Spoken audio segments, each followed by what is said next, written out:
आइए मेरे दोस्तों, आपका स्वागत है हमारे इस चैनल पर, धार्मिक चैनल पर। आप सबके मंगल की कामना करते हुए, ईश्वर को प्रणाम करते हुए, गुरुजनों को प्रणाम करते हुए, आचार्यजनों को प्रणाम करते हुए आगे चर्चा शुरू करते हैं।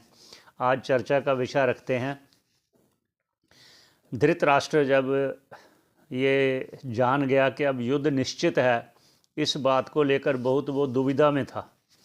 इतनी दुविधा में था और अशांत मन था, रात को नींद नहीं आई। तो विदुर जी को बुलाकर उन्हें कहा, मुझे ऐसा कुछ बताइए, नीति की बातें बताइए जिससे मेरा मन शांत हो जाए। तो उन्होंने विदुर जी ने बहुत बातें बताई नीति की, क्योंकि जो भी बातें हुई थी द्रौपदी के वस्त्र हरण की और विराट में जो युद्ध में हार देखी उन्होंने, और ऐसे षड्यंत्र जो रचे गए थे, लाक्षागृह आदि, और भीम को बचपन में ही जहर देकर नदी में फेंका गया था, ऐसी सभी बातें याद आते हुए उसका मन बहुत परेशान हुआ कि युद्ध में हमारी हार निश्चित है। ऐसा जानकर उसको सांत्वना तो बहुत दी विदुर जी ने, पर वो मन शांत नहीं हुआ। तो फिर पुनः जब उन्होंने कहा, धृतराष्ट्र ने,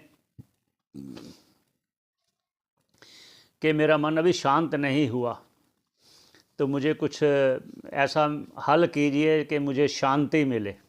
तो विदुर जी ने कहा कि मैं आपको सनत सुजातीय, एक वो जो चर्चा शुरू हुई थी बीच में कि महाभारत में ऐसा आता है, सनत कुमार जी ने जो उपदेश धृतराष्ट्र को दिया था, विदुर जी के कहने पर, उनके बुलाने पर सनत कुमार जी आए थे। वो सनत कुमार जो चर्चा हुई पहले, सनक, सनंदन, सनातन और संत कुमार, ये चार कुमार हैं, ब्रह्मा जी के मानस पुत्र हैं। और ये बचपन से ही वैराग्य हुआ और ज्ञान प्राप्त किया ब्रह्मा जी से ही। तो विदुर जी के बुलाने पर धृतराष्ट्र को वो आत्म तत्व का उपदेश दे रहे थे कि आप को मन अगर शांत करना है, अगर आप दुविधा से उबरना चाहते हो, इस संसार के दुखों से ऊपर उठना चाहते हो, तो मैं एक आपको संक्षेप में कहता हूँ। आप सबके मंगल की कामना करते हुए वो चर्चा शुरू करते हैं। क्या चर्चा है? ये महाभारत में बहुत से ऐसे हैं जो आत्म तत्वों को जानने में सहायक हैं। उनमें पुनः कहते हैं कि महाभारत जो ग्रंथ है, उनमें से भगवत गीता, सनत सुजातीय, अनुगीता, विष्णु सहस्त्रनाम, गजेंद्र मोक्ष आदि ऐसे बहुत से उल्लेख किया गया है जो आत्म तत्व को जानने में बहुत सहायक है। उनमें से एक की एक चर्चा करेंगे, 2 श्लोकों की। सनत सुजातीय ग्रंथ नाम वहाँ से लिया गया, जो अलग से ये प्रचलित है। तो ये दूसरे अध्याय में आया है, जो वार्ता हम आपसे कर रहे हैं, ये दूसरे अध्याय में है। 33वां श्लोक है, उसका उच्चारण करके फिर चर्चा करते हैं। 2 श्लोकों की चर्चा करेंगे। सनत कुमारी जी बोल रहे हैं। सनत कुमार जी कह रहे हैं कि मैं संक्षेप में आपको कहता हूँ, हे धृतराष्ट्र, हे राजन, आप सुनिए, मैं संक्षेप में आपको कहता हूँ कि जिससे आपको शांति का लाभ होगा, शांति प्राप्त होगी आपको। जो आप के मन में दुविधा है ना, कि जो इतने षड्यंत्र गए उनकी चिंता भी आपको है, उससे भी आपका मन विक्षेप को प्राप्त हुआ। और आगे जो युद्ध होने के बाद उपरांत आप जो समझ रहे हो कि हमारी हार निश्चित है, उससे भी आपका मन जो खिन्न है, उसमें भी आपको राहत मिलेगी। मैं आपको संक्षेप में कहता हूँ। क्या कहा? यन्माम पृच्छसि राजेंद्र संक्षेपात प्रब्रवीमि ते एतद् पापहरम शुद्धम जन्म मृत्यु जरापहम। ऐसा सनत कुमार जी ने धृतराष्ट्र को कहा कि यन माम पृच्छसि, हे राजन, जो तुम मुझसे पूछ रहे हो ना कि मैं शांति को प्राप्त होना चाहता हूँ, मेरा मन बहुत शोक और मोह से घिरा हुआ है, मैं इससे निकलना चाहता हूँ। जो आपने पूछा मैं उसको कहता हूँ, हे राजेंद्र, हे राजन, संक्षेपात, मैं संक्षेप से प्रब्रवीमि, मैं आपको कहता हूँ। अब वो सुनिए, ते आपको मैं कहता हूँ, एतद पाप हरम शुद्धम, ये जो मैं आपको एक विधि भी बता रहा हूँ, उसके द्वारा आप इस पाप से मुक्त हो जाओगे, अर्थात इन शोक मोह आदि से मुक्त हो जाओगे, आपका अंतःकरण शुद्ध हो जाएगा। और क्या कहा, जन्म मृत्यु जरापहम, और आप जन्म मृत्यु रहित हो जाओगे, भव सागर से पार हो जाओगे, अगर आप अच्छे प्रयत्न से उस पर आप चिंतन करोगे, मनन करोगे और उस पर निधि ध्यासन करोगे, ध्यान आदि करोगे, तो निश्चित रूप से आप इस भवसागर से पार हो जाओगे। वो आगे 34 नंबर श्लोक में क्या कहा, उस पर चलते हैं।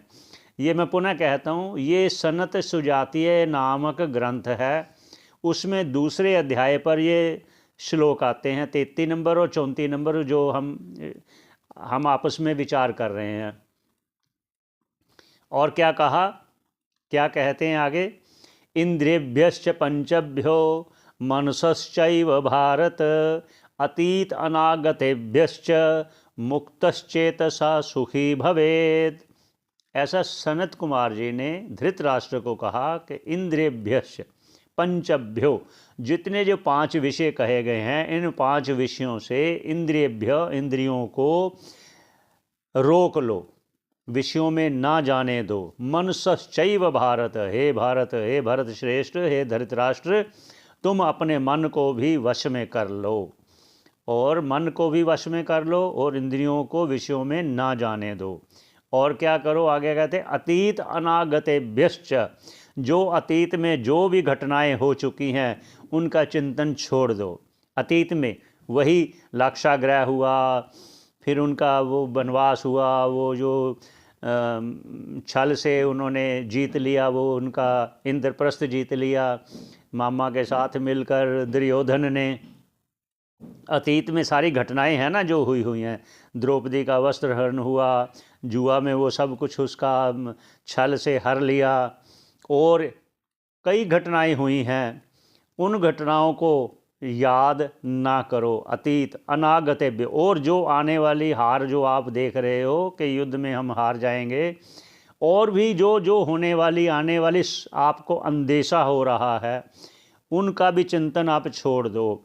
अतीत अनागतेभ्यश्च, जो अतीत में जो हो चुका है, अनागतेभ्य, जो अभी नहीं आया है, उसके चिंतन छोड़ दो।